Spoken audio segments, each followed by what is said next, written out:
Buenos días, hermanos.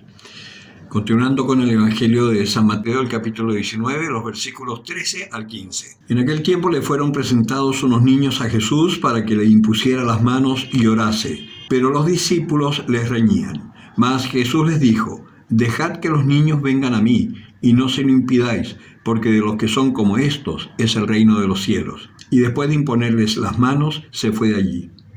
Palabra del Señor. Acá tenemos una palabra que nos puede ayudar un poco a entender esto de la opción preferencial que tiene la Iglesia por los pobres. Nosotros hemos recibido una idea un poco distorsionada de lo que es la pobreza evangélica. Y sobre todo en estos últimos 50, 70 años, la opción preferencial por los pobres siempre se ha dedicado a los que no tienen plata. Y no es esa la pobreza evangélica, porque el Señor dice: pobres tendréis siempre, refiriéndose a esos sin plata. La pobreza evangélica es muy distinta, y precisamente en esta meditación vamos a hablar de los más pobres, que son los niños. Los niños son pobres en todo: pobres en educación, pobres en edad, son pobres en cuanto a autosuficiencia. Esa es la verdadera pobreza. Y además, la gran pobreza es que a los niños no los llevan nunca a la iglesia, porque molestan, que es un gravísimo error. En las comunidades catecumenales precisamente se le da una importancia tremenda a los niños, porque los niños no tienen la capacidad ni la posibilidad de discernir sobre sí mismos. Por lo tanto, tampoco conocerán a Dios si no les hablan de Dios. Y la gran pobreza del hombre es no conocer a Dios. Y cuando el Señor dice: dejad que los niños vengan a mí, porque de los que son como estos es el reino de los cielos, precisamente el Señor está hablando de aquellos que son tan inválidos en sus posibilidades de conocer la vida eterna, que son los pobres entre los pobres. Por supuesto que hay que preocuparse también de los que les falta lo esencial, indudable, pero por sobre todo nuestra misión es anunciar el amor de Dios, evangelizar, anunciar la buena noticia para esos pobres que no conocen a Dios. Es muy claro: el niño tiene que ser amamantado primero por la madre y después le dan de comer. Él no elige. Después lo visten y él tampoco elige su ropa. Después lo llevan al colegio y tampoco elige el colegio, ni si quiere o no quiere estudiar. Y aprende a hablar el idioma de los padres. Jesucristo hizo lo mismo. Y Jesucristo aprendió a conocer a Dios porque sus padres se lo transmitieron y porque él iba a la escuela dominical que tienen los judíos y se educaba en la fe como tenía que educarse cualquier niño judío hasta el día de hoy. Tú vas a Jerusalén, por ejemplo, y en la sinagoga que está en el templo, que yo he podido entrar ahí, tú ves a la entrada la escuela de los niños. Están los niños ahí recibiendo la instrucción, aprendiendo la Torá, que es nuestro Pentateuco. En la misa muchas veces a mí me ha pasado que los niños son inquietos y además en un espacio grande como una iglesia, por supuesto que para el niño es algo mágico para correr, para saltar, para moverse, y los padres se preocupan de tenerlos siempre cerquita y que no se muevan, y todos los niños se ponen a mañosear y todo.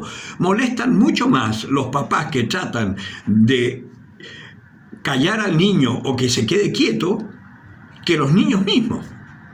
Claro, ahora, si hay un niñito de 7 años o de 8 años que hace lo mismo, por supuesto, ese niño ya tiene que ser educado. Pero un niñito pequeño de 2, 3 años, déjenlo libre. A mí me molestan más los papás tratando de calmar a los niños que los niños corriendo. Además que son divertidísimos. Pues Jesucristo lo que nos está diciendo es: los que se hacen como estos niños, o sea, los que reconocen su necesidad de Jesucristo, los que reconocen su pobreza, esos son los que al final heredan el reino de los cielos. ¿Por qué? Porque al encontrarse con el Señor descubren la verdad de la vida. Descubren que hay uno que los ama, que además provee, que es un Padre amantísimo, que está siempre preocupado de ti y que aún sin pedírselo te da lo que necesitas.